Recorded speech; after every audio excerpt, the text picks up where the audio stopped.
Very good morning students. So Indian geography பொறுத்த வரைக்கும் இது வரைக்கும் இந்தியாவுடைய அமைவிடம், இந்தியாவோட லொக்கேஷன் ஆஸ் வெல் அஸ் இந்தியாவுடைய பிசிக்கல் ஃபியூச்சர்ஸ், இந்தியாவுடைய இயற்கை அமைப்புகளை பற்றி பார்த்தோம். கூட பார்த்தீங்கன்னா கிளைமேட் அண்ட் வெதர், ஓகேங்களா, அதாவது வானிலை மற்றும் காலநிலை பற்றி பார்த்து முடிச்சோம். அதுக்கடுத்து தொடர்ந்தே பார்த்துட்டு இருக்கும்போது பார்த்தீங்கன்னா மான்சூன், பருவ காலங்கள் பற்றி பார்த்தோம்.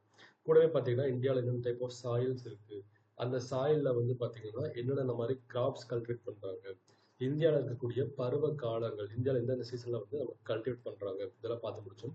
கூடவே பார்த்தீங்கன்னா இந்தியாவில் என்னென்ன மாதிரி மினரல்ஸ் இருக்கு, தாது பொருட்கள் இருக்கு, இதெல்லாம் பார்த்து முடிச்சோம். ஓகேங்களா. ஸோ இப்போ நம்ம பார்க்க வேண்டிய முக்கிய விஷயம் பார்த்தீங்கன்னா இந்தியாவில் வாழக்கூடிய மக்களை பற்றி தெரிஞ்சுக்க போறோம். ஓகேங்களா. ஸோ இப்போ இந்தியாவை பற்றி ஓரளவுக்கு பேசிக்ஸான விஷயம் தெரிஞ்சுட்டோம் எக்ஸாம் பாயிண்ட் ஆஃப் வியூல.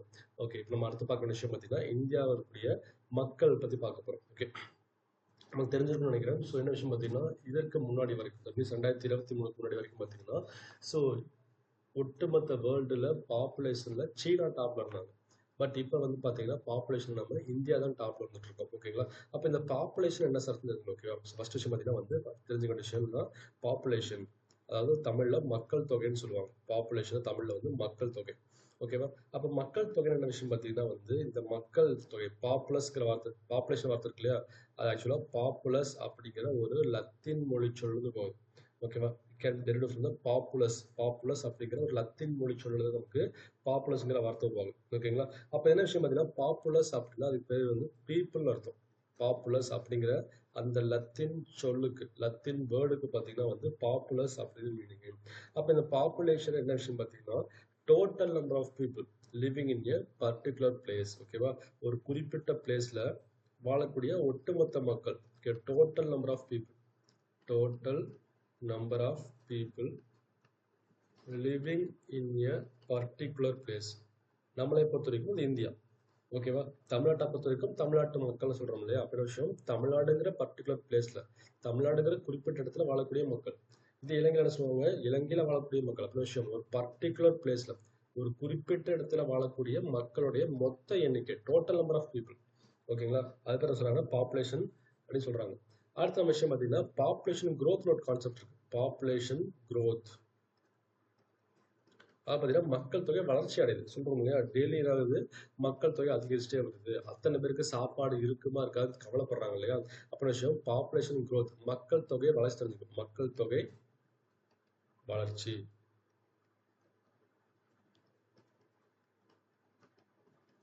ஓகேங்களா. ஸோ மக்கள் தொகை வளர்ச்சின்னு விஷயம் பார்த்தீங்கன்னா இப்போ ஒரு பர்டிகுலர் பிளேஸ் எடுத்துங்க, ஒரு ஊர் இருக்கு. ஓகேவா. ஊர்ல மொத்தம் பார்த்தீங்கன்னா 100 பேர் வாழ்ந்துட்டு இருக்காங்க. ஓகேங்களா. அது போக என்ன விஷயம் பார்த்தீங்கன்னா அந்த ஊர்ல திடீர்னு ஒரு 10 குழந்தைங்க பிறந்துருதுங்க. ஓகேவா. திடீர்னு பார்த்தீங்கன்னா இன்னைக்கு வந்து 10 குழந்தைகள் பிறக்குது. ஓகே, பர்த் ஆகுது. அதுலயே பார்த்தீங்கன்னா ஒரு 8 அடல்ட்ஸ் வந்து இறந்துடுறாங்க, டெத் ஆகுறாங்கன்னு வச்சுக்கோங்களேன். அப்ப நம்ம பாப்புலேஷன் எப்படி இருக்கும், 100ல 10 ஆட் ஆகுது. ஸோ 110 மாறுது. அதுல என்ன ஆகுது, 8 பேர் வந்து தவறிடுறாங்க. அப்ப என்னாச்சு, மொத்தம் 102 பேர் தான் வந்து இருக்கிறாங்க. ஓகேவா. அப்ப என்ன விஷயம் பார்த்தீங்கன்னா இந்த பாப்புலேஷன் growth அப்படிங்கிற விஷயம் பார்த்தீங்கன்னா it's a difference between birth rate and death rate. ஓகேவா. ஸோ பிறப்பு மற்றும் இறப்புக்கு இடையிலான வித்தியாசம், பிறப்பு மற்றும் இறப்பு வீதம் இருக்கு இல்லையா, அதுக்கான வித்தியாசம் தான். வித்தியாசம்னா மைனஸ்ல போடுறாங்க. ஓகேங்களா. So it's a difference between. ஓகேவா. ஸோ பிறப்பு மற்றும் இறப்புக்கு இடையிலான இந்த வித்தியாசம் இருக்கு இல்லையா, அதான் சொல்றாங்க பார்த்தீங்கன்னா மக்கள் தொகை வளர்ச்சிங்கிறாங்க. ஸோ அது எப்படி இருக்கும் பார்த்தீங்கன்னா பெரும்பாலும் மக்கள் தொகை வளர்ச்சி அடைஞ்சிட்டே இருக்கும். ஓகேவா. அப்ப எப்படி இருக்கும் பார்த்தீங்கன்னா பிறப்பு அதிகமா இருக்கும், பர்த் அதிகமா இருக்கும். ஓகேங்களா. ஸோ அதே பார்த்தீங்கன்னா வந்து இறப்பு டெத் வந்து குறைவா இருக்கும். ஓகேங்களா. ஸோ வந்து மக்கள் வளர்ந்துகிட்டே இருப்பாங்க. இப்ப யோசிச்சு பார்த்தீங்கன்னா நம்ம இந்தியாவா இருக்கட்டும், ஒட்டுமொத்த வேர்ல்டா இருக்கட்டும், இங்க பார்த்தீங்கன்னா எப்படி இருக்குன்னா எல்லாமே வந்து மக்கள் தொகை வளர்ச்சியா தான் இருக்கு, பாப்புலேஷன் growth-ஆ தான் இருக்கு. காரணம் என்ன, இப்ப நமக்கு வந்து நல்ல டெக்னாலஜி டெவலப் ஆயிடுச்சு. ஒரு காலத்துல பாத்தீங்கன்னா அந்த பிரசவத்தப்பே நிறைய குழந்தைகள் தவறிட்டு இருந்துச்சுங்க, இறந்துட்டு இருந்துச்சுங்க. ஓகேவா. அது காரணம் என்ன, பிரசவத்துக்கு பாத்தீங்கன்னா ப்ராப்பரான ஆம்புலன்ஸ் ஃபெசிலிட்டி இருக்காது, பிரசவத்துக்கு பாத்தீங்கன்னா ப்ராப்பரான ஃபெசிலிட்டிஸ் ஹாஸ்பிட்டல் இருக்காது, ரொம்ப லாங் டிஸ்டன்ஸ் டிராவல் பண்ணி ஹாஸ்பிட்டல் போற மாதிரி இருந்துச்சு, நிறைய காரணங்கள் இருந்துச்சு. ஓகேவா. பட் இப்போ என்ன பண்ணிட்டோம், எல்லாமே ரொம்ப சிம்பிளிஃபை பண்ணிட்டோம், எல்லாமே பாத்தீங்கன்னா வந்து அசசிபிள் பண்ணிட்டோம். ஓகேங்களா. அப்படின்னா பாத்தீங்கன்னா இந்தியாவில வந்து பிறப்பு விகிதம் அதிகரிச்சுட்டே இருக்கு, குழந்தைகள் டெய்லியும் கவுண்டிங் வந்து அதிகரிச்சுட்டே இருக்கு. அதே போல பார்த்தீங்கன்னா ஒரு காலத்துல இறப்பு விகிதம் வந்து அதிகமா இருந்துச்சு. ஓகேவா. பட் இப்போ என்னாச்சு வச்சு பார்த்தீங்கன்னா இறப்பு விகிதம் குறைஞ்சிருச்சு, டெத் குறைஞ்சிருச்சு. காரணம் என்ன, நமக்கு எல்லாமே டெக்னாலஜி வந்துருச்சு. எவ்வளவு ஒரு காம்ப்ளிகேட்டடான நோயாக இருந்தாலும் சரி என்ன பண்றோம்னா உடனே ஹாஸ்பிட்டல் கூட்டு போய் குணப்படுத்திடுறோம். எல்லா புது மெடிசனும் கண்டுபிடிச்சிட்டோம். ஆப்ரேஷன் அதுக்கு டெக்னாலஜி டெவலப் ஆச்சு. ஓகேங்களா? அப்ப என்ன பண்றோம்? இறப்பு வீதம் குறைஞ்சிருச்சு. அப்ப என்னாச்சு? நம்ம ஊர்ல பாத்தீங்கன்னா பிறப்பு அதிகமாகிட்டே இருக்கு. இறப்பு குறைஞ்சிருச்சு. Because of technology, because of medical improvement. அப்ப என்னாச்சு பாத்தீங்கன்னா நமக்கு ஒவ்வொரு கண்ட்ரிலும் என்ன இருக்கு பாத்தீங்கன்னா பாப்புலேஷன்ங்கிறது growth ஆகிட்டு தான் இருக்கு. எவ்ரி கண்ட்ரில பாத்தீங்கன்னா மக்கள் தொகை வளர்ச்சி வந்து அதிகமாயிட்டு தான் காணப்படுது. ஓகே. ஸோ இப்போ அடுத்து நம்ம பார்க்க வேண்டிய விஷயம் பார்த்தீங்கன்னா, இதெல்லாம் எப்படி சார் நமக்கு தெரியுது? ஒரு நாட்டுல வந்து மக்கள் தொகை இருக்காங்க ஓகே. அது எப்படி வளர்ச்சியா இருக்கா, குறையுதுன்னு எப்படி தெரியுதுன்னு பார்த்தீங்கன்னா, அதுக்கு வந்து கணக்கெடுப்பாங்க. ஓகேவா? அது பேர் பார்த்தீங்கன்னா வந்து மக்கள் தொகை கணக்கெடுப்புன்னு சொல்லுவாங்க. சென்சஸ்ன்னு சொல்லுவாங்க. ஓகேவா? ஸோ ஒரு நாட்டுல வந்து மக்கள் தொகை அதிகமாகுதா, குறையுதா? அதெல்லாம் தெரிஞ்சுக்கிறதுக்கான ஒரு விஷயம் பார்த்தீங்கன்னா, மக்கள் தொகை கணக்கெடுப்பு.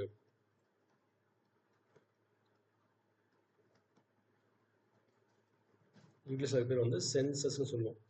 ஓகேங்களா? சென்சஸ்.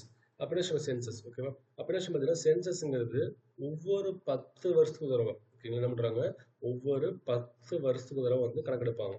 ஓகேங்களா? அப்ப இந்தியாவில் ஃபர்ஸ்ட் எப்ப எடுத்திருக்காங்கன்னு தெரியும். இந்தியாவில் பார்த்தீங்கன்னா ஃபர்ஸ்ட் எப்ப எடுத்தாங்கன்னா 1872 ட்ரை பண்ணியிருக்காங்க. ஓகேவா? நல்லா கவனிச்சிருக்கோம். இந்தியாவுடைய ஃபர்ஸ்ட் சென்சஸ், இந்தியாவுடைய முதலாவது மக்கள் தொகை கணக்கெடுப்பு. அதாவது மக்கள் தொகை கணக்கெடுப்பு சென்சஸ் என்னச்சுன்னா ஒரு குறிப்பிட்ட நாட்டுல எத்தனை மக்கள் இருக்காங்க, ஓகேவா? எத்தனை குழந்தைகள் புதுசா பிறந்திருக்கு. நம்ம வீட்ல கணக்கெடுப்பாங்க இல்லையா? ஸோ ரேஷன் கார்டு எத்தனை பேர் இருக்கீங்க? ஓகே. புது குழந்தைங்க எத்தனை பேருக்கு கணக்கெடுப்பாங்கல்ல அதான் விஷயம். ஓகே. அப்ப என்ன பண்றோம்? ஸோ இந்தியாவுடைய ஃபர்ஸ்ட் பாப்புலேஷன் சென்சஸ் எப்ப எடுத்திருக்காங்கன்னா 1872. யோசிச்சு பாருங்க 1872. நியர்லி இங்கிருந்து ஒரு 150 வருஷத்துக்கு முன்னாடி. ஓகேவா? பட் அப்ப அந்த டெக்னாலஜி இருக்காது. எல்லா கிராமத்துக்கு போறது வாய்ப்பு இருக்காது. ஓகேங்களா? நீங்க என்னதான் ஆபீசர் நியமிச்சாலுமே ஒரு 150 வருஷத்துக்கு முன்னாடி டிரான்ஸ்போர்ட் ப்ராப்பரா இல்ல. ப்ராப்பரான கணக்கெடுக்க முடியாது. ஓகேங்களா? அப்ப என்ன வந்து இது ஓரளவுக்கு அட்டெம்ப்ட் தான். ஓகேங்களா? அப்ப இந்தியாவுடைய ஃபர்ஸ்ட் முழுமையான கணக்கெடுப்பு சொல்லுவாங்க. First complete census. ஓகேவா? இந்தியாவுடைய ஃபர்ஸ்ட் கம்ப்ளீட் சென்சஸ் ஓரளவுக்கு முழுமையா கம்ப்ளீட் எடுக்கப்பட்ட ஆண்டு பார்த்தீங்கன்னா வந்து 1881. ஓகேங்களா? அப்ப இந்தியால ஃபர்ஸ்ட் அட்டெம்ப்ட் பண்ண வருஷம். இந்தியால ஃபர்ஸ்ட் வந்து மக்கள் தொகையை கணக்கெடுத்த வருஷம் 1872. அதுக்கு தெளிவா கேட்பாங்க எப்படின்னா, ஸோ இந்தியாவோட ஃபர்ஸ்ட் கம்ப்ளீட் சென்சஸ் முழுமையான கணக்கெடுப்பு எப்படின்னு கேட்டாங்கன்னா 1881 கணக்கெடுத்தாங்க. ஓகேங்களா? இது பேசிக்கான விஷயம். சரி இந்தியாவில தான் எடுத்திருக்காங்க அப்படின்னு பார்த்தீங்கன்னா, இதுக்கு முன்னாடியே வந்து வேர்ல்டு லெவலில் எடுத்திருக்காங்க. ஓகேங்களா? அப்ப தெரிஞ்சுங்க. ஸோ வேர்ல்டு லெவலில் யார் ஃபர்ஸ்ட் பார்த்தீங்கன்னா, வேர்ல்டு லெவலில் உலக அளவில் ஃபர்ஸ்ட் சென்சஸ் எடுத்த கண்ட்ரி பார்த்தீங்கன்னா டென்மார்க். ஓகேங்களா? ஸோ வேர்ல்டு லெவலில் பார்த்தீங்கன்னா ஃபர்ஸ்ட் கணக்கெடுத்த கண்ட்ரி வந்து டென்மார்க். அப்படி கேட்பாங்க. ஸோ உலக அளவில் மக்கள் தொகையை கணக்கெடுப்பு நடத்திய முதல் நாடு பார்த்தீங்கன்னா டென்மார்க் எடுத்திருக்காங்க. அதுக்கு முன்னாடி தான் போனீங்கன்னு வச்சுக்கோங்களேன், பாபிலோன் ஒரு கண்ட்ரி இருக்கு கேள்விப்பட்டிருக்கோம். பாபிலோனோட தொங்கும் தோட்டம். பாபிலோன்ல பார்த்தீங்கன்னா ஒரு ஹேங்கிங் கார்டன் இருக்குலாம் கேள்விப்பட்டிருப்போம். ஓகேங்களா? அந்த பாபிலோன் தான். ஸோ இது வந்து ரீசெண்ட் இயர்ஸ்ல நவீன காலத்துல ஸோ வேர்ல்டு லெவலில் ரீசெண்ட் இயர்ஸில் இல்லாட்டி சயின்டிஃபிக்காக இந்த மாதிரி இருக்கிறனாலுமே வந்து டென்மார்க் பிக் பண்ணுங்க. இதே ஆன்ஷியன்ட் இயர்ல வந்து பார்த்தீங்கன்னா பழங்காலத்தில் பழங்காலத்தில் ஓகேவா? ஸோ வந்து ஆன்ஷியன்ட் பீரியட்ல வேர்ல்டு லெவலில் ஃபர்ஸ்ட் கணக்கெடுத்த கண்ட்ரி பார்த்தீங்கன்னா வந்து பாபிலோன்.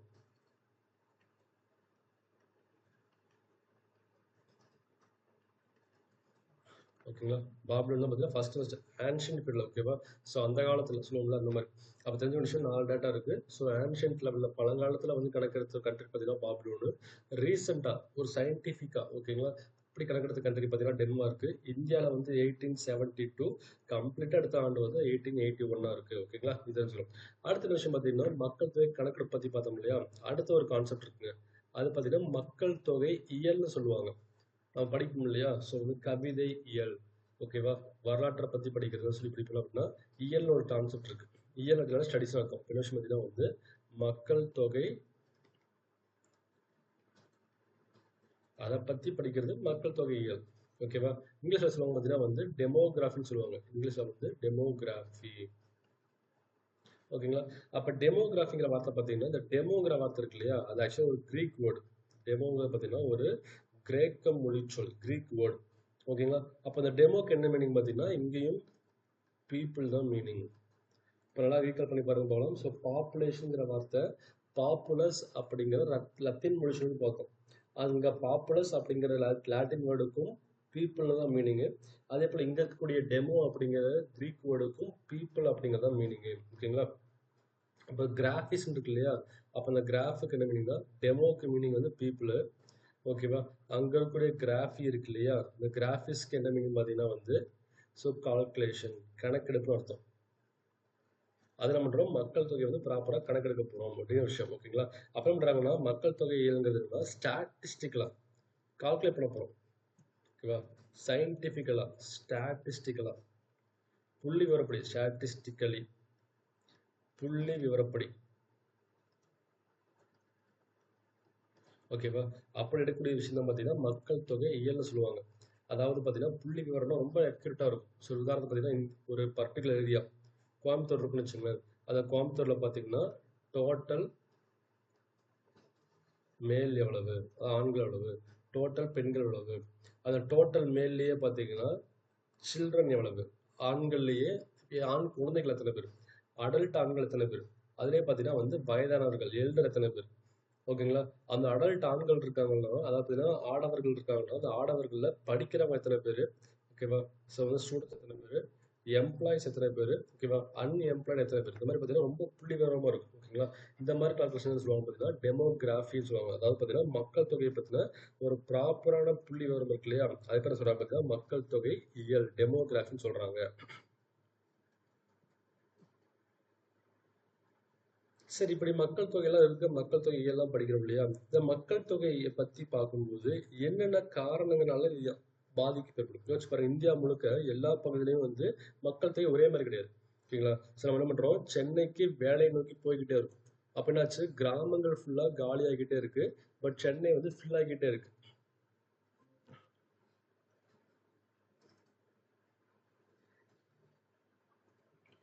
ஓகேங்களா? அப்ப என்ன விஷயம் பார்த்தீங்கன்னா, எல்லா ஏரியாலயும் இந்தியா முழுக்க சரி, ஒரு கண்ட்ரில எப்பவுமே பார்த்தீங்கன்னா, எல்லா பக்கமுமே ஒரே மாதிரியான மக்கள் தொகை இருக்காது. அப்ப என்ன விஷயம், மக்கள் தொகையை சில காரணிகள், சில ஃபேக்டர்ஸ் வந்து இன்ஃப்ளூயன்ஸ் பண்ணுது. ஓகேவா? அதை பத்தி பார்க்குறோம். So what are the factors influencing the population? ஓகேவா? மக்கள் தொகையை பாதிக்கக்கூடிய காரணிகள் என்னென்ன பண்ணிக்கணும்னா, ஸோ மக்கள் தொகையை பாதிக்கும் காரணிகள். What are all the factors மக்கள் தொகையை பாதிக்கும் காரணிகள், ஃபேக்டர்ஸ் இன்ஃப்ளூயன்சிங் த பாப்புலேஷன். ஓகேவா? ஸோ பார்த்தீங்கன்னா வந்து பாப்புலேஷன் அஃபெக்ட் பண்ணக்கூடிய ஃபேக்டர்ஸ் என்னென்ன, ஓகேங்களா? அது வந்து பார்க்குறோம். அப்போ ஃபர்ஸ்ட் தெரிஞ்ச விஷயம் பார்த்தீங்கன்னா நிறைய காரணங்கள் இருக்கு. ஸோ ஒன்று வந்து நிலத்தோற்றம் சொல்லுவாங்க, நிலத்தோற்றம். தட் மீன்ஸ் பார்த்தீங்கன்னா டோப்போகிராஃபி. நிலத்தோற்றம் மீன்ஸ் டோப்போகிராஃபி. ஓகேங்களா? யோசிச்சு பாருங்களேன், இப்போ நம்ம சமவெளியில் வாழ்ந்துட்டு இருக்கோம். இப்போ நாம இருக்க பார்த்தீங்கன்னா பெரும்பாலும் சமவெளியாக தான் இருக்கும். தமிழ்நாடு பார்த்தீங்கன்னா பெரும்பாலும் சமவெளி. ஓகேங்களா? அதே நார்த் இந்தியா பக்கம் போயிட்டீங்க அப்படி இருக்குன்னா ஹிமாலயா ஆரம்பிச்சிருது. ஓகேவா? ஹிமாலயா இருக்கு. அப்போ நம்ம சமவெளி சிட்டியை கம்பேர் பண்ணும்போது இந்த இமயமலை மாதிரி சமவெளி உயரங்கள் இருக்கு இல்லையா, அங்கே வந்து பாப்புலேஷன் கண்டிப்பாக குறைவாக தான் இருக்கும். நம்ம ஊர்ல வச்சு பாருங்க, திண்டுக்கல்ல பாப்புலேஷன் அதிகமாக இருக்கும், பட் கொடைக்கானல்ல பாப்புலேஷன் கம்மியாக இருக்கும். ஓகேவா? அப்போ என்ன விஷயம், சமதள பகுதிகளாக இருந்ததுன்னா அங்கே என்ன பண்றாங்க, இங்கே வந்து ரிச் மினரல்ஸ் இருக்கு. ஓகேவா? அதே போல் பார்த்தீங்கன்னா டிரான்ஸ்போர்ட் ப்ராப்பராக இருக்கு, மக்களுக்கான போக்குவரத்து ப்ராப்பராக இருக்கு, இந்த மாதிரி எல்லா வசதியுமே இருக்கு. அப்போ என்ன பண்றாங்க, மக்கள் வந்து நிலத்தோட்டத்தை பத்தி பார்க்கும்போது என்ன பண்றாங்க, பெரும்பாலும் சமவெளியில வாழ்றாங்க. சமவெளி. ஓகேங்களா? தேன் த ஆல்டிடியூட். ஓகேவா? உயரமான பகுதியை கம்பேர் பண்ண என்ன பண்றோம், நம்ம சமவெளியில வந்து மக்கள் அதிகமாக வாழ்றோம். ஓகேங்களா? ஏன்னா மலை உச்சிக்கு போகிற நமக்கு டிரான்ஸ்போர்ட் ப்ராப்பராக இருக்காது. அதே போல் வந்து அடிப்படை தேவைகள் ப்ராப்பராக இருக்காது. ப்ராப்பராக ஸ்கூல் இருக்கு, மலை உச்சியில் பார்த்தீங்கன்னா வந்து ப்ராப்பராக ஸ்கூல் கட்டியிருக்க மாட்டாங்க. ப்ராப்பராக வந்து பார்த்தீங்கன்னா உங்களுக்கு எந்த ஒரு வசதியுமே இருக்காது. அப்புறம் பண்ணுறாங்க, மக்கள் பெரும்பாலுமே வந்து ஸோ பிளைன்ஸ் தான் அதிகமாக வாழ்றாங்க. ஓகேங்களா? இப்போ ஃபேக்டர்ஸ் இன்ஃப்ளூயன்சிங் த பாப்புலேஷன் பார்க்கும்போது ஃபர்ஸ்ட் விஷயமே நமக்கான டோப்போகிராஃபி, நிலத்தோற்றம். ஓகேங்களா? அப்போ என்ன பண்ணுறாங்க பார்த்தீங்கன்னா அடுத்த விஷயமா வந்து அசசிபிள். ஓகேவா? Accessible location. அசசிபிள் லொகேஷன் அதாவது பார்த்தீங்கன்னா ஒரு இடத்த வந்து எவ்வளோ சீக்கிரம் நம்மளால அணுக முடியுதுங்கிறது. யோசிச்சு பாருங்களேன், இப்போ நீங்கள் ஒரு சிட்டியில் வாழ்ந்துட்டு இருக்கீங்க. ஓகேவா? ஒரு சிட்டியில் பார்த்தீங்கன்னா ஒரு கிராமத்தில் ஏதோ ஒரு மூலையில் வாழ்ந்துட்டு இருக்கீங்க. அது ரொம்ப இன்டீரியர் வில்லேஜ், ரொம்ப கிராமத்தில் வாழ்ந்துட்டு இருக்கீங்க. ஆனால் உங்களுக்கு தேவையான எல்லா வசதியும் பார்த்தீங்கன்னா சிட்டியோட சென்டரில் இருக்கு. சிட்டியோட சென்டரில் இருக்கு. ஓகேங்களா? அங்கே தான் ஸ்கூல் இருக்கு, அங்கே தான் படிக்கிற காலேஜ் இருக்கு, அங்கே தான் ஹாஸ்பிட்டல் எல்லாமே இருக்கு. அப்புறம் என்ன பண்றீங்கன்னா நீங்க நிறைய பேர் பார்த்திருப்பீங்க. ஸோ பையனோட படிப்புக்காக என்ன பண்ணிருப்பாங்க, கிராமத்தை விட்டு சிட்டியோட சென்டருக்கு போயிருப்பாங்க. கேட்டா என்ன சொல்லுவாங்க, இந்த மாதிரி பாத்தீங்கன்னா குழந்தைக்கு ஸ்கூல் அவ்வளவு தூரத்துல இருக்குப்பா, அதை ஷிஃப்ட் பண்ணிட்டு போராடிப்பாங்க. அப்படின்னு விஷயம், ஒரு ஒரு பர்டிகுலர் வசதியை வந்து அடையக்கூடிய தொலைவு இருக்கு இல்லையா, அதை வந்து நம்மளை கண்டிப்பா இன்ஃப்ளூயன்ஸ் பண்ணும். நம்மளே என்ன பண்ணிருப்போம், ஸோ அப்பா அம்மாவுக்கு உடம்பு சரியில்லைங்கிற பட்சத்துல ஹாஸ்பிட்டல் நியர்பையா இருக்கிற இடத்துக்கு ஷிஃப்ட் ஆகி போயிடும். ஓகேங்களா. அப்புறம் பண்றாங்க, ஸோ வந்து எதிரான பாப்புலேஷன் ஒரு குறிப்பிட்ட ஏரியா அதிகமாக பார்த்தீங்கன்னா, ஸோ எங்கெல்லாம் நமக்கு தேவையான வாய்ப்புகளை அணுக முடியுதோ, எங்கெல்லாம் நமக்கு தேவையான ஃபெசிலிட்டிஸை வந்து அசசபிள் பண்ண முடியுதோ, ஓகேவா, அங்கதான் பார்த்தீங்கன்னா மக்கள் தொகை அதிகமாகவே இருக்கும். யோசிச்சு பாருங்க, சென்னைக்கு மக்கள் ஏன் போயிட்டே இருக்காங்க அதிகமா? சென்னையில வந்து நிறைய நிறைய இண்டஸ்ட்ரி இருக்கு.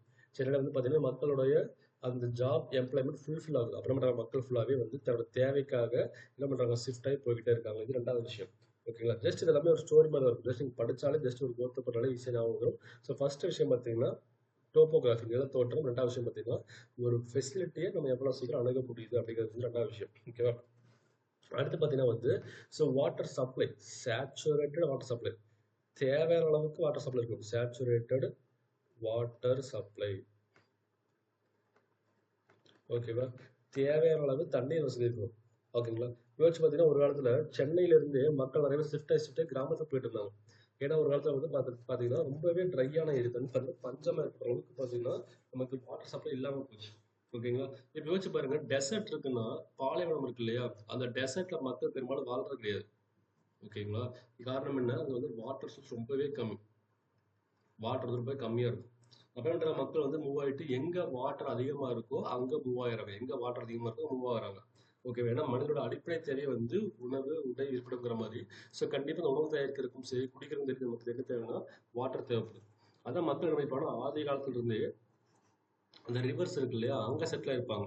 ரிவர்ஸ் இருக்கு, ஆற்றங்கரை இருக்குன்னா அந்த ஆற்றங்கரையை ஒட்டியே மக்கள் செட்டில் ஆயிருப்பாங்க. ஆதி மனிதர்கள் முதற்கொண்டு. ஏன்னு பார்த்தீங்கன்னா, அந்த ஆற்றங்கரை ஒட்டி நமக்கு என்ன இருக்கும், ஸோ நிறைய தண்ணி வாட்டர் சோர்ஸ் கிடைக்குது.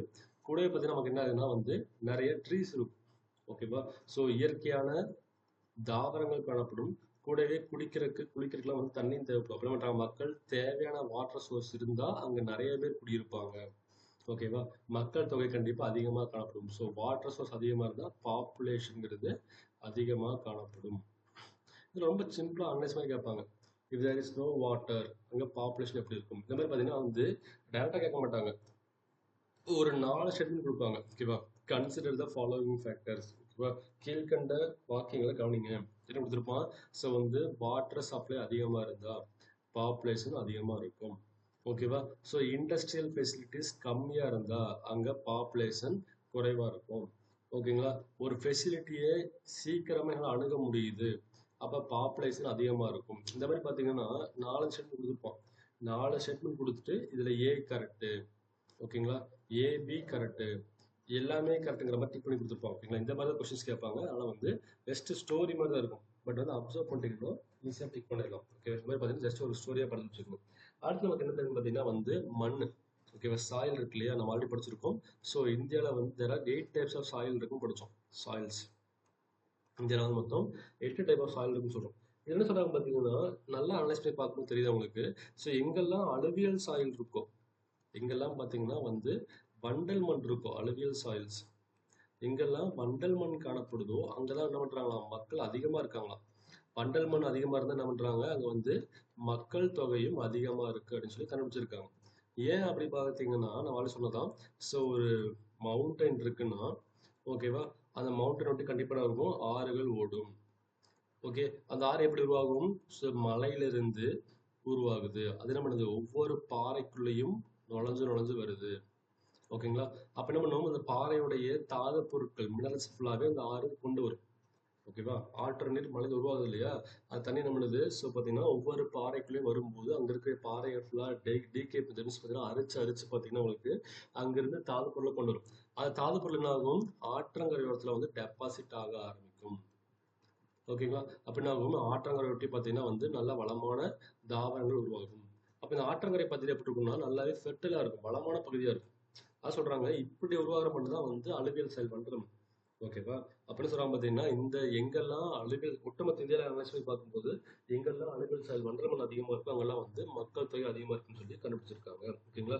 காரணம் என்ன? இங்க தான் வந்து சாயில் வந்து ஃபெர்டைலா இருக்கு. நல்லா வளமான பகுதியா இருக்கு. நல்லா ஃபெர்டைல் சாயில். வளமான மண்ணா இருக்கு.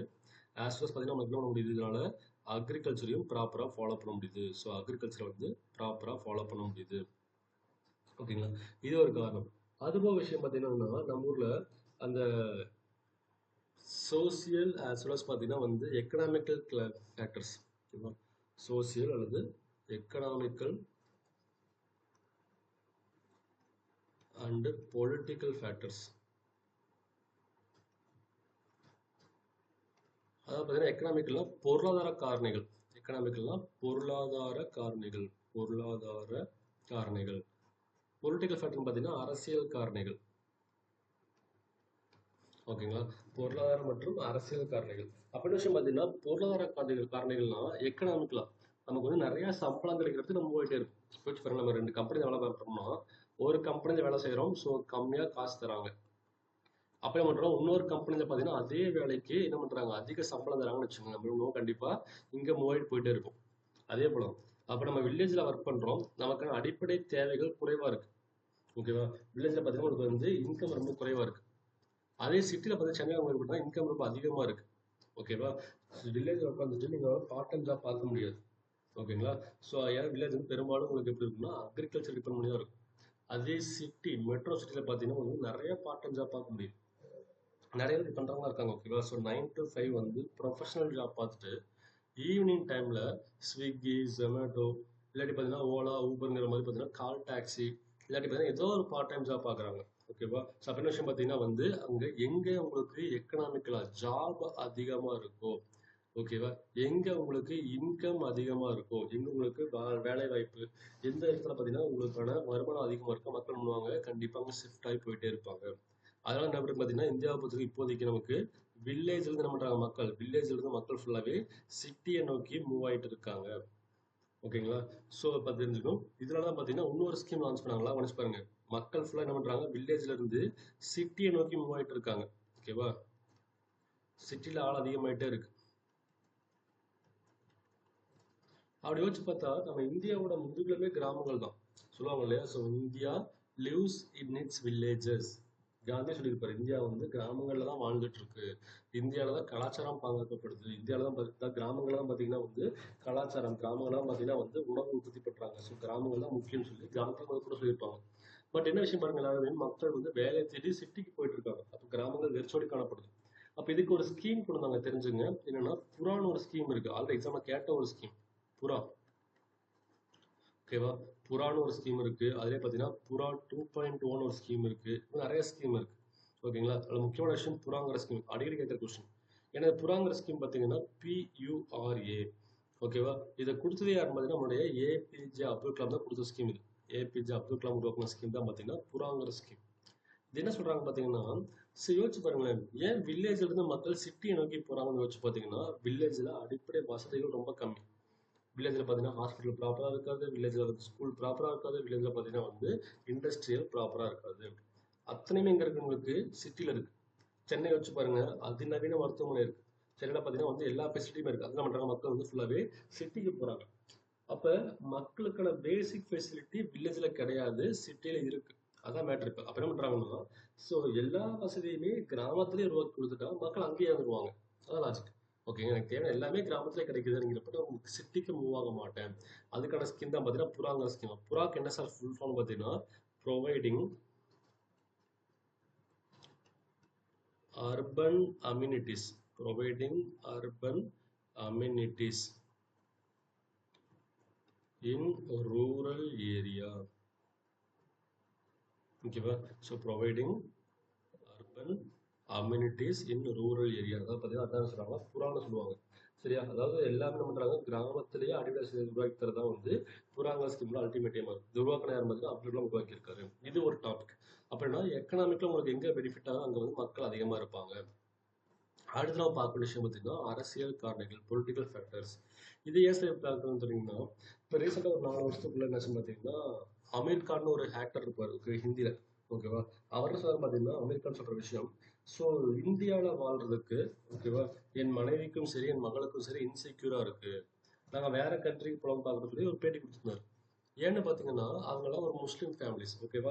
அப்போ இந்தியாவில் என்ன பார்த்தீங்கன்னா பிஜேபி ரூல் பண்ணிட்டு இருக்காங்க. ஸோ நல்லா கவனிச்சுங்களா, எந்த ஒரு கட்சிக்காகவும் சொல்லல, நியூஸ் சொல்லிட்டு இருக்கேன் ஓகேவா. அப்புறம் என்ன பண்றாங்க பார்த்தீங்கன்னா பிஜேபி வந்து ஸோ நார்த் இந்தியா கொஞ்சம் அக்ரெசிவாக மூவ் பண்ணாங்க. எப்படி மூவ் பண்றாங்க பார்த்தீங்கன்னா ஸோ ஹிந்துயிஸ்ட மட்டும் ஃபோக்கஸ் பண்றாங்க, ஹிந்து மக்களை மட்டும் ஃபோக்கஸ் பண்ணாங்க. நான் மற்ற மக்களை வந்து அவங்க புறக்கணிச்சாங்க, மற்ற மக்களை வந்து அட்டாக் பண்ண ஆரம்பிச்சாங்க. அப்போ இவங்க சொல்ற விஷயம் என்னன்னா, எனக்கு இந்த கவர்மெண்டோட ஐடியாலஜி பிடிக்கல, எங்களுக்கு ஒரு இன்செக்யூரா இருக்கு, பாதுகாப்பற்ற நிலையை ஃபேஸ் பண்றோம். அப்ப என்ன பண்றாங்க, பேசாம வந்து வேற கண்ட்ரிக்கே போயிடலான் இருக்குன்னு சொல்லி ஆமீர் கான் சொல்லியிருந்தாரு, ஃபேமிலி சொல்லியிருந்தாங்க ஓகேவா. ஸோ அப்ப என்ன விஷயம்னா, ஒரு கவர்மெண்ட்டுடைய ஆக்ஷன் மக்களை பாதிக்கும். யோசிச்சு பாருங்களேன், எத்தனையோ கண்ட்ரில பாதிப்பு ஏற்படுது ஓகேவா. ரஷ்யா உக்ரைன் போர் போயிட்டு இருக்கு, மக்கள் நம்புவாங்க உக்ரைன் விட்டு தப்பிச்சு போக தான் பார்ப்பாங்க, எனக்கு இந்த நாடே வேண்டாம்னு சொல்லி. நம்ம இலங்கையில பாத்தீங்கன்னா பிரச்சனை நடந்துச்சு, என்ன பண்றாங்க, மக்கள் தப்பிச்சு கனடா பக்கம் செட்டில் ஆயிட்டாங்க இப்ப நிறைய பேர் ஓகே. அப்படின்னு ஒரு கவர்மெண்டோடைய ஆக்ஷன் ஓகே, கவர்மெண்டோடைய பாலிசி மக்களை பாதிக்கும் ஓகேவா. அது பேர் சொல்லுவாங்க, அப்படின்னா மக்கள் வந்து மூவ் ஆகி போயிட்டே இருப்பாங்க ஓகேவா. அப்படிப்பட்ட விஷயம் தான் பார்த்தீங்கன்னு சொல்லுவாங்கன்னா அரசியல் காரணிகள் சொல்றாங்க ஓகேவா. இது ஒரு கண்டிஷன். அடுத்த விஷயம் பார்த்தீங்கன்னா தெரிஞ்சுக்க வேண்டியதுன்னா, மக்கள் தொகை சில இடத்துல மட்டும் இதில் பார்த்தது என்னன்னா, ஸோ என்னென்ன ஃபேக்டர்ஸ் உங்களையே இன்ஃப்ளூயன்ஸ் பண்ணி பார்த்தோம். அடுத்த தெரிஞ்சுக்க விஷயம் பார்த்தீங்கன்னா பாப்புலேஷன் டிஸ்ட்ரிபியூஷன் ஓகேவா. டிஸ்ட்ரிபியூஷன் ஆஃப் பாப்புலேஷன், மக்கள் தொகை பரவல். டிஸ்ட்ரிபியூஷன் டிஸ்ட்ரிபியூஷன் ஆஃப் பாப்புலேஷன், மக்கள் தொகை பரவல் ஓகேங்களா. மக்கள் தொகை பரவல் என்ன விஷயம் பார்த்தீங்கன்னா, ஸோ ஒரு குறிப்பிட்ட இடத்துல மட்டும்தான் மக்கள் என்ன இருக்காங்க, பரவி காணப்படுறாங்க ஓகேவா. யோசிச்சு பாருங்க, இப்போ இருக்குன்னா ஓகே, சில இடத்துல மட்டும் மக்கள் வந்து கிளவுடா இருப்பாங்க ஓகேவா. மற்ற இடத்துல பார்த்தீங்கன்னா வந்து அந்த கிளவுட் இருக்காதுங்களா, கிளவுடே இருக்காது. அப்போ சில இடத்துல மட்டும் பண்ணிட்டாங்க, மக்கள் வந்து எப்பவுமே பரவி காணப்படுறாங்க ஓகேங்களா. So how the people are spreaded all over space ஓகேவா. How the people are spreaded, மக்கள் எந்த ஆஸ்பெக்ட்ல பரவி இருக்காங்க அப்படிங்கிறது தான் வந்து என்ன சொல்றாங்கன்னா மக்கள் தொகை பரவல்னு சொல்றோம். அப்ப எதுக்காக சில இடத்துல மட்டும் மக்கள் பரவி இருக்காங்க, மற்ற இடத்துல வந்து மக்கள் கன்சிடர் பண்றதுலன்னு பார்த்தீங்கன்னா நிறைய காரணங்கள் இருக்கு. ஃபர்ஸ்ட் விஷயம் என்ன சொல்றாங்கன்னா, ஸோ அதுக்கான வந்து நேச்சுரல் ஃபேக்டர், இயற்கை காரணிகள். இயற்கை காரணிகள் அதை சில இடங்கள் எப்படி இருக்கும், ஸோ வந்து ரெயின்ஃபால் ப்ராப்பராக இருக்கும், மழைப்பொழிவு ப்ராப்பராக இருக்கும். சில இடங்களில் பார்த்தீங்கன்னா வந்து உங்களுக்கு என்னன்னா ஸோ சாயில் ஃபெசிலிட்டி ப்ராப்பராக இருக்கும் ஓகேவா. அதே போல் சில இடத்துல பார்த்தீங்கன்னா வந்து மினரல்ஸ் ப்ராப்பராக இருக்கும். இந்த மாதிரி எல்லாமே வந்து பார்த்தீங்கன்னா சில இடங்களில் ப்ராப்பராக இருக்கும், எல்லா இடத்துலையும் ஒரே மாதிரி இருக்காது ஓகேவா. எல்லா இடத்துலையும் ஒரே மாதிரி இருக்காது, சில இடங்கள் வந்து வசதிகள் ப்ராப்பராக இருக்கும், இன்னும் மக்கள் வந்து அங்கேயே செட்டில் ஆகி காணப்படுவாங்க ஓகேவா. ஸோ ப்ராப்பர் ரெயின்ஃபால், சரியான அளவு மழைப்பொழிவு, நல்ல தரமான மண், அதே போல தரமான வந்து மினரல்ஸ் கிடைக்குது, மக்கள் கண்டிப்பா நினைப்பாங்க, அங்க ஸ்ப்ரெட் ஆகி காணப்படுவாங்க. இப்போ தமிழ்நாட்டை எடுத்து பார்த்தீங்கன்னா, தமிழ்நாட்டை பார்த்தீங்கன்னா வந்து இந்த ராமநாதபுரம், சிவகங்கை இங்கெல்லாம் பார்த்தீங்கன்னா கொஞ்சம் பிரச்சனைலாம் போயிட்டுங்க, கொஞ்சம் ட்ரையா இருக்கும். அப்போ மக்கள் என்ன பண்றாங்க, அங்கிருந்து தப்பிச்சு வேற இடத்துக்கு போறாங்க. காரணம் என்ன, அங்கெல்லாம் உங்களுக்கு சரியான மழை பொழிவு கிடையாது. அப்போ மக்கள் வந்து மழை கிடைக்கிற விவசாயம் பண்ணக்கூடிய மற்ற இடத்துக்கு மூவ் ஆயிடுறாங்க. அப்போ நேச்சுரல் ஃபேக்டர்ஸ் உங்களை இன்ஃப்ளூயன்ஸ் பண்ணுது ஓகேங்களா. அடுத்த விஷயம் பார்த்தீங்கன்னா ஹிஸ்டாரிக்கல் ஃபேக்டர்ஸ், வரலாற்று காரணிகள். ஹிஸ்டாரிக்கல் ஃபேக்டர்ஸ், வரலாற்று காரணிகள் ஓகேவா. ஸோ அப்போ ஆக்சுவலாக சென்னையில் வந்து ஏன் இவ்வளோ ஃபோக்கஸ் பண்ணியிருக்காங்க அப்படின்னு பார்த்தீங்கன்னா, நிறைய பிரச்சனை வந்துச்சு. சென்னையில் வந்து பாப்புலேஷன் அதிகமாகிட்டே இருக்கு, இப்போ மக்கள் என்ன பண்ணுறாங்க, எல்லாருமே வந்து சென்னையை தாண்டி இப்போ ஆசைப்படுறாங்க. சென்னையை வந்து ஒரு கேபிட்டலாக வச்சிருக்க முடியாது, அப்புறம் பண்ணலாம், ஸோ வேற சிட்டி ஒரு கேபிட்டலாக வைக்கலாங்கிறப்ப திருச்சியை சஜஸ்ட் பண்ணுவாங்க, சில பேர் மதுரையை சொல்லுவாங்க, சில பேர் பார்த்தீங்கன்னா கோயம்புத்தூர் சொல்லுவாங்க, சஜஷன் பண்ணிட்டே இருப்பாங்க இந்த மாதிரி.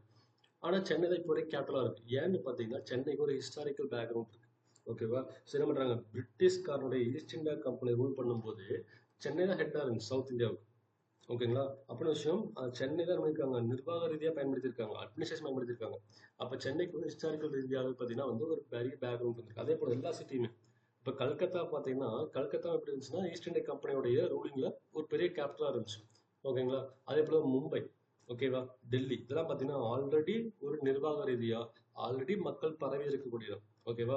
அதே போல பார்த்தீங்கன்னா இஸ்ரேல் பாலஸ்தீன் பிரச்சனை போயிட்டு இருக்கு, பட் மக்கள் ஸ்டில் தேர் லிவிங், அங்கேயே மக்கள் வாழ்றாங்க. காரணம் என்ன, ஹிஸ்டாரிக்கலா வந்து அவங்களுக்கு முக்கியமான இடமா இருக்கு. அப்படின்னா மக்களுடைய இந்த வரலாற்று முக்கியத்துவம் இருக்கு இல்லையா, வரலாற்று காரணம் வந்து மக்கள் அங்கேயே வாழ வைக்குது ஓகேங்களா. அதை தாண்டி மக்கள் வந்து வரமாட்டாங்க, அதை செட் ஆயிட்டாங்க அவங்க. ஜெருசலம் இருக்கு, மெக்கா இருக்குன்னா அதெல்லாம் வந்து முஸ்லிம் கிறிஸ்டினுடைய முக்கியமான புனித தலங்கள் okay. Mecca, Jerusalem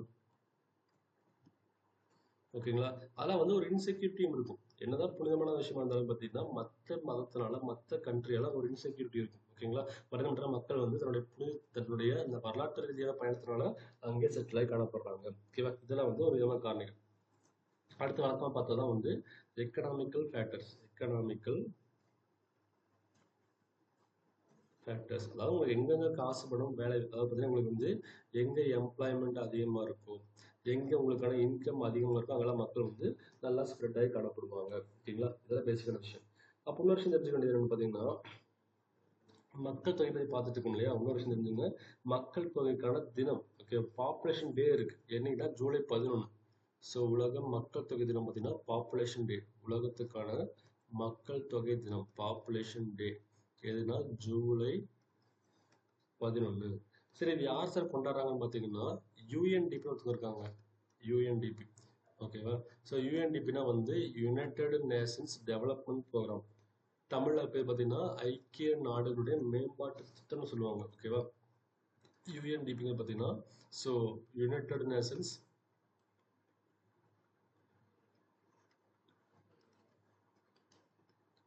development Programme. ஓகேங்களா? யூஎன்டிபி அப்படி பண்ணுறாங்க. ஜூலை 11 வந்து ஒரு அவேர்னஸ்க்காக. ஏன்னா சில கண்ட்ரியில் பாப்புலேஷன் கம்மியாக இருக்குது. நம்ம இந்தியாவிலே பாருங்க, சில கண்ட்ரி என்ன சொல்கிறாங்கன்னா, ஸோ 3 குழந்தைகளுக்கு மேலே பெற்றுக்கிட்டா நாங்கள் வந்து இன்சென்டிவ் தொடங்குறாங்க சில அமைச்சர்கள். சில டைம் என்ன சொல்கிறாங்க, வேண்டாம் வேண்டாம் 2 மட்டும் பெற்றுக்குங்க, அதான் வந்து இந்தியாவுக்கு ஆப்டிமம்னு சொல்கிறாங்க. இப்போ இந்தியாவில் பார்த்தீங்கன்னா பெரிய பிரச்சனை போயிட்டு தமிழ்நாடு கவர்மெண்ட் சார்பாக என்ன விஷயம் பார்த்தீங்கன்னா, பார்லிமெண்ட்ல வந்து சீட் அலோகேஷன், ஓகே, அதை பார்த்தீங்கன்னா தொகுதி மறுவரையீடு பண்ணுறாங்க. அதில் சொல்கிறாங்க, தமிழ்நாடு சவுத் இந்தியா எல்லாமே என்ன இருக்குன்னா பாப்புலேஷன் பாலிசி கரெக்டாக ஃபாலோ பண்ணி நம்ம இருக்கும், மக்கள் தொகை குறைச்சிட்டோம். ஆனால் நார்த் இந்தியாக்காரங்க என்ன பண்ணிட்டாங்க, பாப்புலேஷன் கண்ட்ரோல் பண்ணுறதுக்கு ஆக்ஷன் எடுக்கல. அப்புறம் பண்ணுறாங்கன்னா தொகுதி மறுவரையீடு பண்ணீங்க. தட் மீன்ஸ் பார்த்தீங்கன்னா வந்து டீலிமிட்டேஷன் பண்ணுறாங்க. என்ன விஷயம் பார்த்தீங்கன்னா தமிழ்நாடு பாதிக்கப்படும், சவுத் இந்தியா பாதிக்கப்படும் பிரச்சனை போயிட்டு இருக்கு. ஓகேவா? அப்படின்னு விஷயம் அவங்க சொல்கிற கோரிக்கையே, நாங்கள் சவுத் இந்தியா ஃபுல்லாக பாப்புலேஷன் கண்ட்ரோல் பண்ணிட்டோம், நார்த் இந்தியா பாப்புலேஷன் கண்ட்ரோல் பண்ணல அப்படின்னு தான் சொல்கிறாங்க. அப்படின்னு விஷயம் அந்த பாப்புலேஷனோட இம்பார்ட்டன்ஸாக சொல்லணும். பாப்புலேஷன் அதிகமான என்ன பிரச்சனைன்னு சொல்லி மக்களுக்கு புரிய வைக்கணும். ஓகேவா? அதுக்கான ஒரு காரணம் தான் பார்த்தீங்கன்னா நினைக்காங்க ஜூலை 11 வந்து வேர்ல்டு, தட் மீன்ஸ் பார்த்தீங்கன்னா வந்து வேர்ல்டு பாப்புலேஷன் டேவாக கொண்டாடிட்டு இருக்கோம். ஓகேங்களா? வேர்ல்டு பாப்புலேஷன் டேவாக கொண்டாடிட்டு இருக்கோம். ஓகே, அடுத்து நீங்கள் தெரிஞ்ச விஷயம் பார்த்தீங்கன்னா வந்து மக்கள் தொகை அடர்த்தி, தட் மீன்ஸ் பார்த்தீங்கன்னா பாப்புலேஷன் டென்சிட்டி. பாப்புலேஷன் டென்சிட்டி, ஓகேவா? மக்கள் தொகை அடர்த்தி, ஓகேவா? ஸோ பாப்புலேஷன் டென்சிட்டின்னா, ஸோ முதல்ல பார்த்துருக்கோம், பாப்புலேஷனுங்கிறது ஒரு பர்டிகுலர் ஏரியான்னு சொன்னோம்.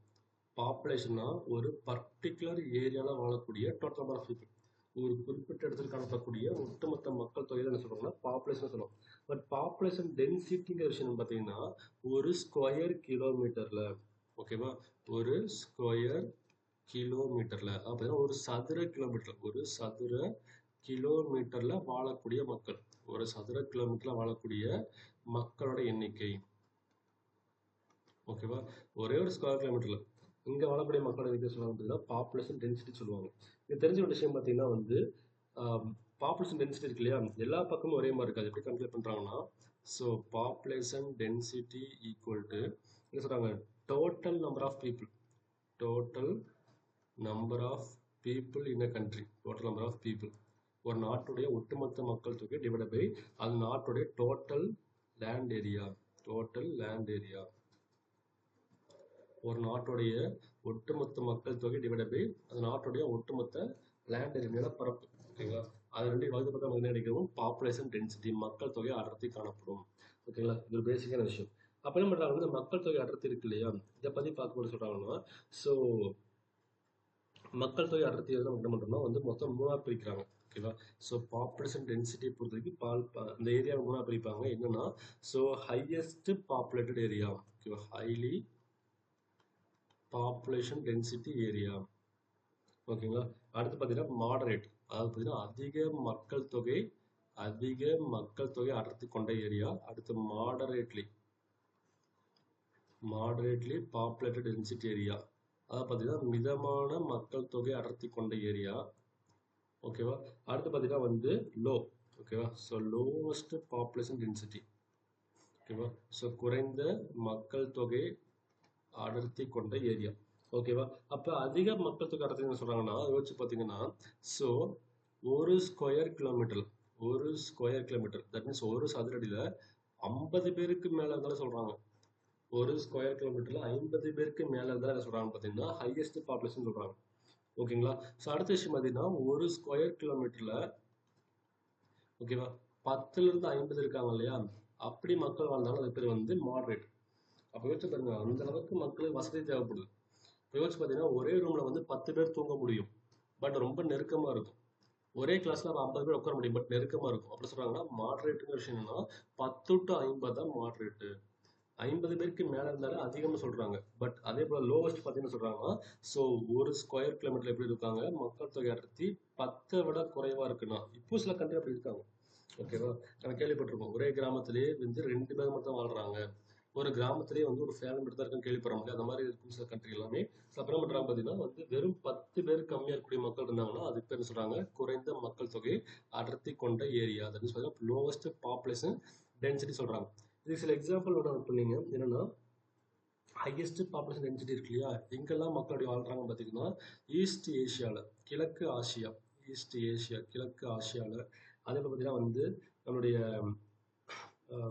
North west Europe. ஓகேவா? அதே போல் பார்த்தீங்கன்னா வந்து ஸோ நம்மளோட நார்த் அமெரிக்கா இருக்கு இல்லையா, நார்த் அமெரிக்காவுடைய east side, east of North America. ஓகேங்களா? ஸோ இதெல்லாம் வேர்ல்டு லெவலில் கம்பேர் பண்ணுறாங்க. ஸோ இந்தியா லெவலில் கிளியர் பார்த்தோம். பட் இப்போ தெரிஞ்சுங்க வேர்ல்டு லெவலில் எங்கெல்லாம் இப்படி இருக்கும் பார்த்தீங்கன்னா, அதாவது ஆசியாவுடைய கிழக்கு பகுதி, கிழக்கு ஆசியா. ஓகேவா? வடமேற்கு யூரோப், அதாவது நார்த் வெஸ்ட் யூரோப், வடமேற்கு யூரோப். அடுத்து பார்த்தீங்கன்னா வந்து வட அமெரிக்காவுடைய கிழக்கு பகுதி. இங்கெல்லாம் பார்த்தீங்கன்னா ஹை டென்சிட்டியாக இருக்கு. ஓகேங்களா? அடுத்த மாடரேட் டென்சிட்டி எங்க இருக்கு பார்த்தீங்கன்னா வந்து Nigeria. Moderate density Nigeria, Nigeria. ஓகேங்களா? ஸோ அடுத்து பார்த்தீங்கன்னா வந்து காங்கோ, லாஸ்ட் படிச்சிருப்போம் காங்கோ. ஓகேவா? இந்த மாதிரி சில கண்ட்ரி பார்த்தீங்கன்னா எப்படி இருக்குன்னா உங்களுக்கு வந்து சொல்லப்போனால் ஆப்பிரிக்காலேயே பெரும்பாலும் அப்படி தான் இருக்காங்க. ஆப்பிரிக்கா. ஓகேவா? இங்கெல்லாம் பார்த்தீங்கன்னா எப்படி இருக்குன்னா வந்து ஓரளவுக்கு மீடியம் பாப்புலேஷனாக இருக்காங்க, மாடரேட் பாப்புலேஷனாக இருக்காங்க. அடுத்து லோவஸ்ட் பாப்புலேஷன் எங்க இருக்குன்னு பார்த்தீங்கன்னா வந்து so central Africa, central Africa, மத்திய ஆப்பிரிக்கா. அடுத்து பார்த்தீங்கன்னா வந்து so Australia, west Australia, western part of Australia, மேற்கு Australia, western part of Australia. ஓகேங்களா? ஸோ அடுத்து வந்து ரஷ்யா, கனடாலாம் அங்கே இருக்காங்க. Canada, Russia. ஓகேங்களா? இங்கெல்லாம் பார்த்தீங்கன்னா பெரும்பாலும் வந்து பாப்புலேஷன் டென்சிட்டி கொஞ்சம் குறைவாக தான் இருக்கு மற்ற கண்ட்ரி கம்பேர் பண்ணும்போது. ஓகேங்களா? ஸோ இது தெரிஞ்சுக்க தெளிவாக, பிகாஸ் வந்து வேர்ல்டு லெவலில் சில கொஸ்டின்ஸ் கேட்குறாங்க. ஓகேங்களா? அது பேசிக்காக பார்த்துக்கணும். அடுத்து நான் பார்க்குற விஷயம் பார்த்தீங்கன்னா வந்து இந்த பாப்புலேஷன் டென்சிட்டியில் முக்கியமாக ஸோ இந்தியா வந்து பாப்புலேஷன் பாலிசி எப்போ லான்ச் பண்ணாலும் கொஸ்டின் கேட்பாங்க. இப்போ உங்களுக்கு என்ன ஹோம்ஒர்க் தரணும் பார்த்தீங்கன்னா, ஒரு சின்ன ஹோம்ஒர்க் பண்ணீங்க. ஸோ பாப்புலேஷன் டென்சிட்டி, ஓகே, அதாவது மக்கள் தொகை அடர்த்தி இருக்கு இல்லையா, அது இந்தியா லெவலில் எவ்வளவு இருக்கு, ஓகேவா, தமிழ்நாட்டில் எவ்வளவு இருக்கு, இது நீங்கள் பார்க்கணும். அடுத்த விஷயம் என்னன்னா, இது சொல்கிறது தெளிவாக 2001 எப்படி இருந்துச்சு, 2001 மக்கள் தொகை அடர்த்தி என்ன, 2001 தமிழ்நாட்டுடைய மக்கள் தொகை அடர்த்தி என்ன, ஓகேவா. அடுத்து 2011 அப்போ இந்தியாவோட வேல்யூ என்ன, தமிழ்நாட்டோட வேல்யூ என்ன, தெளிவாக நீங்கள் நோட் பண்ணி வச்சுங்க. ஏன்னு பார்த்தீங்கன்னா நீங்கள் கேதர் பண்ணி படிங்க. ஓகேவா? அப்போ தான் வந்து பார்த்தீங்கன்னா கம்பேரிஷன் புரியும். ஏன்னா ஒவ்வொரு 10 இயர்ஸ்க்கு நம்ம என்ன பண்ணுறாங்க, நமக்கு பாப்புலேஷன் சென்சஸ் எடுக்கிறாங்க. ஓகேவா? அந்த பாப்புலேஷன் சென்சஸ் லாஸ்ட் டைம் எப்போ எடுத்தாங்கன்னா வந்து 2011 தான் எடுத்தாங்க. ஓகேங்களா? ஏன்னா அதுக்கப்புறம் எடுக்கல, பிகாஸ் 2021 நம்ம கொரோனா ஃபேஸ் பண்ணிட்டு இருந்தோம், நம்மளால இருக்க முடியல. ஓகேவா? சீக்கிரம் எடுத்துருவாங்க. அப்போ தெரிஞ்சுக்கோங்க 2001 2011 கம்பேர் பண்ணி கொஸ்டின்ஸ் கேட்பாங்க. ஆனால் பார்த்தீங்கன்னா இந்தியா லெவல்லையும் தமிழ்நாடு லெவல்லையும் வந்து பாப்புலேஷன் டென்சிட்டி எவ்வளோ இருக்குன்னு தெரிஞ்சுக்கோங்க. இது பேசிக்கான விஷயம். ஓகேவா? அதை பார்த்துங்க. சரி, இந்தியாவில் எப்போ சார் பாப்புலேஷன் பாலிசி லான்ச் பண்ணுறாங்க? ஓகே, மக்கள் தொகை கொள்கை இருக்கு இல்லையா, அதை எப்போ லான்ச் பண்ணால் தெரிஞ்சுக்கணும். பாப்புலேஷன் பாலிசி மீன்ஸ் மக்கள் தொகைக்கான கொள்கை. இப்போ சீனாவில் பார்த்தீங்கன்னா ஒன் ஃபேமிலி ஒன் சைல்டு ஒரு கான்செப்ட் இருந்துச்சு. ஓகேங்களா? சீனாவில் பார்த்தீங்கன்னா வந்து one family one population one child ஒரு கான்செப்ட் இருந்துச்சு. ஏன்னா சீனா வந்து மக்கள் தொகையை டாப் மோஸ்ட்ல இருந்தாங்க. இப்போ நம்ம இந்தியா டேக் ஓவர் பண்ணிட்டோம். பட் சீனா தான் வந்து தொடர்ந்து பல ஆண்டுகளாக ஸோ பாப்புலேஷன் டாப்ல இருந்தாங்க. அப்புறம் பாப்புலேஷன் குறைக்கணுங்கிறதுக்காக சொன்னாங்கன்னா ஒரு ஃபேமிலிக்கு ஒரு சைல்டுன்னு சொன்னாங்க. பட் நிறைய டிராபேக் இருந்துச்சுங்க. ஸ்டார்டிங்ல கவர்மெண்ட் மக்கள் ஏற்றுக்கிட்டாங்க, பட் நிறைய டிராபேக் இருந்துச்சு. என்ன யோசிச்சு பார்த்தீங்கன்னா, இப்போ நம்ம ஃபேமிலி பார்த்தீங்கன்னு வச்சுங்களேன், அப்பா அம்மா இருக்காங்க அப்படின்னா, ஓகே, தாத்தா இருக்கு, இது தாத்தான்னு வச்சுங்களேன். தாத்தா கீழே பார்த்தீங்கன்னா வந்து நமக்கு அப்பா அம்மா இந்த மாதிரி, தாத்தா கீழே பார்த்தீங்கன்னா அப்பா, அத்தை, ஓகேவா? இந்த மாதிரி பார்த்தீங்கன்னா நிறைய பேர் பிறந்திருப்பாங்க நம்ம ஏஜ்ல பார்க்கும்போது. அப்போ இன்கேஸ் ஃபேமிலியில் வந்து அப்பா மட்டும் தான் இருக்காருன்னு வச்சுக்கோங்களேன். தட் மீன்ஸ் பார்த்தீங்கன்னா ஃபேமிலிக்கு ஒரு சைல்டுன்னு சொல்லிட்டாங்க, இந்த ஒரு சைல்டு பிறக்கல. அப்போ என்ன விஷயம் பார்த்தீங்கன்னா வந்து உங்களுக்கு ஸோ இந்த மாதிரி ரிலேஷன்ஷிப் இல்லாமல் போயிடும். இப்போ நம்ம வீட்டில் தாத்தாக்கு அப்புறம் அப்பா மட்டும் தான் இருக்காருன்னா நமக்கு இந்த அத்தை மாமாங்கிற உறவு இல்லாமல் போயிடும். அதை சொன்னா வந்து ரிலேஷன்ஷிப் பயங்கரமாக பாதிக்குது. கல்ச்சராக சீனா வந்து ஹெவியாக பாதிக்கப்படுன்னு சொல்லி பார்த்தீங்கன்னா ஒரு பெரிய பிரச்சனை. அதுக்கடுத்த விஷயம் பார்த்தீங்கன்னா வந்து ஸோ இன்கேஸ் அடல்ட் ஆனதுக்கு அப்புறம் ஒரு ஃபேமிலியில் ஏதோ ஆக்சிடென்ட் ஆச்சுன்னு வச்சுக்கோங்களேன். அப்போ ஏதோ ஆக்சிடென்ட் ஆச்சுன்னு பண்ணுவாங்க, அந்த ஃபேமிலி ஜென்ரேஷன் தான் போயிடும், வம்சமே இல்லாமல் போயிடும். இந்த மாதிரி நிறைய பிரச்சனைகள் இருந்துச்சு. அதுபோக என்ன சொன்னாங்க, மக்களுடைய அந்த தனிமை உருவாக்கிட்டே இருந்துச்சு. யோசிச்சு பாருங்களேன், அப்பா மட்டும்தான் ஃபேமிலியில் இருக்காரு, கூட சிஸ்டர்ஸோ பிரதர்ஸோ யாருமே இல்லை. அப்படின்னா அவங்க கடைசி வரைக்கும் வந்து ஒரு லோன்லினஸ்லேயே ஃபீல் பண்ணுவார், தனிமையிலேயே இருந்துட்டு இருப்பார். ஓகேங்களா? அது ஒரு ஸ்ட்ரெஸ்ஸை கிரியேட் பண்ணிட்டே இருந்துச்சு. அப்புறம் என்ன பண்ணுறாங்க, ஸோ பாப்புலேஷனை குறைச்சதுக்கு அப்புறம் கொஞ்சம் ரிலாக்ஸ் கொடுக்க ஆரம்பிச்சிட்டாங்க சீனால. ஸோ அப்போ என்ன பண்ணுறாங்கன்னா, மக்கள் தொகை கண்ட்ரோல் பண்ணுறதுக்காக ஒரு ஸ்ட்ரிக்டான ஆக்ஷன் எடுக்கிறாங்க. அதுக்கப்புறம் பண்ணுறாங்க, லைட்டாக ரிலாக்ஸ் பண்ணுறாங்க. ஏன்னா கல்ச்சராக பாதிக்கப்படுது மக்களோட தனிமை. ஓகே, மக்கள் வந்து பார்த்தீங்கன்னா ஸோ மென்டலாக பாதிக்கப்படுறாங்க. இப்போ நிறைய காரணங்கள் இருக்கு இல்லையா? ஸோ அப்போ ஒவ்வொரு கண்ட்ரியும் பாப்புலேஷனுக்காக சில பாலிசி போட்டுருப்பாங்க. அதை பற்றி படிக்கிறது தான் பாப்புலேஷன் பாலிசி. ஓகேங்களா? அப்படி பார்த்தீங்கன்னா ஃபர்ஸ்ட் என்ன பண்ணுறாங்கன்னா, இந்தியா வந்து 1952 ஃபர்ஸ்ட் பாப்புலேஷன் பாலிசி போடுறாங்க. இந்தியா ஃபர்ஸ்ட் பார்த்தீங்கன்னா பாப்புலேஷன் பாலிசி கொண்டுவரப்பட்ட ஆண்டு வந்து 1952. அது தெரிஞ்ச ஒரு விஷயம் பார்த்தீங்கன்னா வேர்ல்டு லெவல்லையே, ஓகேவா, ஒட்டுமொத்த உலகத்திலேயே பார்த்தீங்கன்னா பாப்புலேஷனுக்காக ஒரு பாலிசி கொண்டு வந்த ஃபர்ஸ்ட் கண்ட்ரி நம்ம இந்தியா தான். ஓகேங்களா? அது தெரிஞ்சுக்க. ஸோ வந்து ஒட்டுமொத்த வேர்ல்டுல பாப்புலேஷனுக்காக ஒரு பாலிசி கொண்டு வந்த கண்ட்ரி வந்து நம்மளோட இந்தியா தான். ஓகேங்களா? இந்த மாதிரி சில கொஸ்டின்ஸ் கேட்பாங்க, பார்த்துக்கணும். ஸோ நம்ம அடுத்து தெரிஞ்ச விஷயம் பார்த்தீங்கன்னா வந்து ஆல்ரெடி பார்த்ததான். ஓகேவா? ஸோ வந்து உதாரணத்துக்கு பார்த்தீங்கன்னா இன்னொரு சில டாபிக்ஸ் இருக்கு. ஜஸ்ட் சைட் டாபிக்ஸ் மாதிரி இருக்கும். என்னன்னா வந்து ஸோ டிஸ்பிளேஸ்மெண்ட் ரேஷியோன்னு சொல்லுவாங்க. டிஸ்பிளேஸ்மெண்ட் ரேஷியோ அதான் பார்த்தீங்கன்னா ஸோ இடப்பெயர்ச்சி வீதம். டிஸ்பிளேஸ்மெண்ட் டிஸ்பிளேஸ்மெண்ட் ரேஷியோனா இடப்பெயர்ச்சி வீதம். இடப்பெயர்ச்சி வீதம். அப்புறம் பண்றாங்க இடப்பெயர்ச்சி வீதம்னா ஸோ n ஈக்குவல் டு, சரியா, so 1000 into I minus E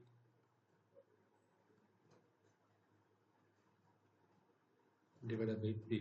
ஓகேவா? அதான் என்ன விஷயம் பார்த்தீங்கன்னா 1000 into I minus E divided by P னா I அப்படிங்கன்னா வந்து ஒரு நாட்டுக்கு உள்ள வரக்கூடிய மக்கள். ஓகேவா? Number of people entry. ஐங்கிறது என்னன்னா வந்து ஸோ ஐ. ஸோ என்னன்னா வந்து அதோட ரேஷியோ, டிஸ்பிளேஸ்மெண்ட் ரேஷியோ இருக்கு இல்லையா, இடப்பெயர்ச்சி வீதம் இருக்கு, அதான் என்னன்னு சொல்றோம். ஓகேவா? அப்போ ஐங்கிறது என்ன பார்த்தீங்கன்னா 1000 நம்பர். ஓகேவா? அது ஒன்றும் மேட்டர்ல. ஸோ வந்து ஐங்கிறது என்னன்னா ஒரு நாட்டுக்கு உள்ள வரக்கூடிய மக்கள், நாட்டுக்கு உள்ளே வரக்கூடிய மக்கள். ஓகே, அதான் பார்த்தீங்கன்னா வந்து number of people entering the country. வேற நாட்டுல இருந்து நம்ம நாட்டுக்கு வருவாங்க. ஓகேவா? அந்த மக்களோட எண்ணிக்கை தான் ஐங்கிறது. அப்போ ஈங்கிறது என்ன பார்த்தீங்கன்னா நம்பர் ஆஃப் பீப்புள் எக்ஸிட்டிங். என்ன பண்ணுறாங்க, மக்கள் வந்து வெளியே போகிறாங்க. ஓகே, நம்பர் ஆஃப் பீப்புள் வந்து ஸோ என்ன பண்ணுறாங்கன்னா வந்து வெளியேறுவாங்க இங்கிருந்து.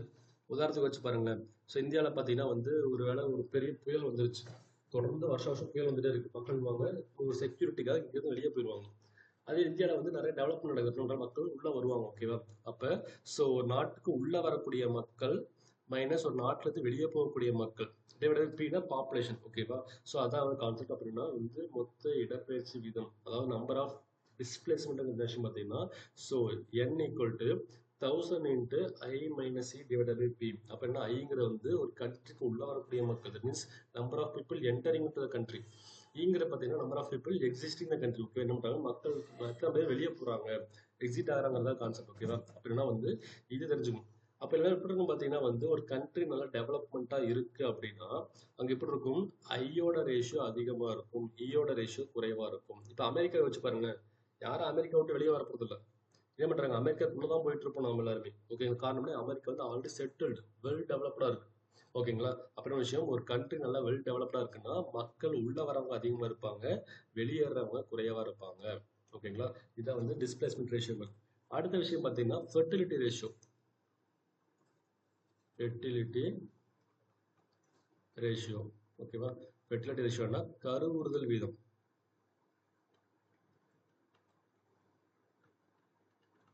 ஓகேவா? ஃபெர்டிலைசேஷன் வந்து என்ன சொல்றாங்கன்னா ஒரு வருஷத்துல, ஓகேவா, ஒரு பெண்ணுக்கு இல்லாட்டி பார்த்தீங்கன்னா வந்து 1000 பெண்களுக்கு கணக்கெடுக்கும் போது, ஓகேவா, ஸோ பண்ணுறாங்க ஒரு ஃபீமேலுக்கோ இல்லாட்டி 1000 ஃபீமேலுக்கோ பிறக்கக்கூடிய total number of child.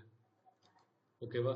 So ஒரு பெண் அல்லது 1000 பெண்களுக்கு ஒரு பெண்ணுனா ஒரு ஃபேமிலி கணக்குறாங்க. இல்லாட்டி பார்த்தீங்கன்னா ஒரு 1000 பெண்கள்னா ஒட்டுமொத்த பாப்புலேஷன் நடக்கும். ஓகேவா? Number of child birth. ஒரு பெண் அல்லது 1000 பெண்ணுக்கு பிறக்கக்கூடிய ஒட்டுமொத்த குழந்தைகளின் எண்ணிக்கை என்ன சொல்றாங்கன்னா வந்து கருவுறுதல் வீதம் சொல்றாங்க. அப்படி பார்க்கும்போது பாத்தீங்கன்னா வேர்ல்டு லெவல்ல எங்க இந்த ஃபெர்டிலிட்டி ரேஷியோ அதிகமா இருக்குன்னு பாத்தீங்கன்னா, ஓகேவா, நம்ம நைஜீரியா இருக்குல்ல, அங்க அதிகமா இருக்கு. நைஜீரியால பாத்தீங்கன்னா ஃபெர்டிலிட்டி ரேஷியோ அதிகமா இருக்கு. எங்க ரொம்ப குறைவா இருக்குன்னு பாத்தீங்கன்னா ஃபெர்டிலிட்டி ரேஷியோ கருவுறுதல் எங்க குறைவா இருக்கு பாத்தீங்கன்னா சிங்கப்பூர்ல குறைவா இருக்கு. ஓகேவா, இதெல்லாம் ஜஸ்ட் வந்து இப்போதைக்கு இருக்க டேட்டா. ஓகேங்களா, இந்த டேட்டா மேபி வேரி ஆகலாம் ஃபியூச்சர்ல. ஓகே, தெரிஞ்சு ஜஸ்ட் இப்போ இருக்க டேட்டா பார்த்தீங்கன்னா வந்து வேர்ல்டு லெவலில் ஃபெர்டிலிட்டி ரேஷியோ அதிகமாக இருக்குன்னா வந்து ஸோ நைஜீரியாவில் இருக்கு. ஃபெர்டிலிட்டி ரேஷியோ குறைவாக இருக்கிறது பார்த்தீங்கன்னா சிங்கப்பூர்ல இருக்கு. ஓகேங்களா, அது தெரிஞ்சுங்க. ஸோ இந்த மாதிரி நிறைய கான்செப்ட் இருக்குங்க. என்ன விஷயம் பார்த்தீங்கன்னா வந்து நம்ம பண்ணோம் டிபெண்டன்சி ரேஷியோ சொல்லுவாங்க. அதாவது மக்கள் வந்து பிற மக்களை சார்ந்து இருக்கக்கூடிய ரேஷியோ இருக்கு, டிபெண்டன்சி ரேஷியோ இருக்கு. அதே மாதிரி பார்த்தீங்கன்னா வந்து லிட்ரஸி ரேஷியோ கல்வியறிவு வீதம் இருக்கு, லைஃப் எக்ஸ்பெக்டன்சி ரேஷியோ நிறைய டாபிக் இருக்கு. ஓகேங்களா, ஜஸ்ட் எல்லாமே கோ த்ரூ பண்ணாலே ஈஸியாக இருக்கிற மாதிரி தான் இருக்கும். ஓகே, பெரும்பாலும் பார்த்தீங்கன்னா நெக்ஸ்ட் கிளாஸ்லாம் கண்டினியூ பண்ணிக்கலாம்.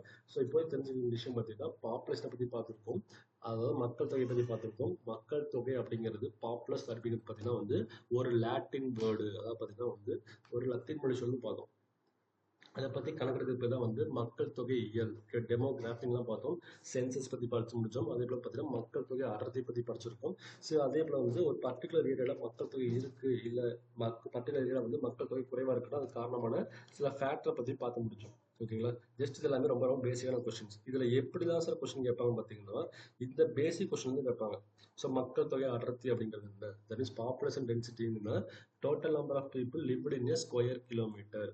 இது ஒரு சிம்பிளான விஷயம்.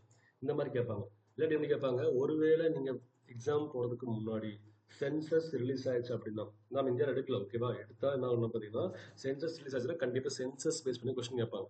பட் இப்போ கொஸ்டின் கேட்பாங்க, எப்படி கேட்பாங்கன்னா ஸோ லிட்ரஸி தட் மீன்ஸ் கல்வி அறிவில் வேர்ல்டு லெவலில் டாப், இந்தியா லெவலில் டாப்பர் யாரு, ஓகேவா, பாப்புலேஷன் டென்சிட்டி இந்தியாவில் எங்கே அதிகமாக இருக்கு, பாப்புலேஷன் டென்சிட்டி இந்தியாவில் எங்கே குறைவாக இருக்குங்கிற மாதிரி இந்த கான்செப்டை பேஸ் பண்ணி கரண்ட் அஃபேர்ஸ் கொஸ்டின் கேட்பாங்க.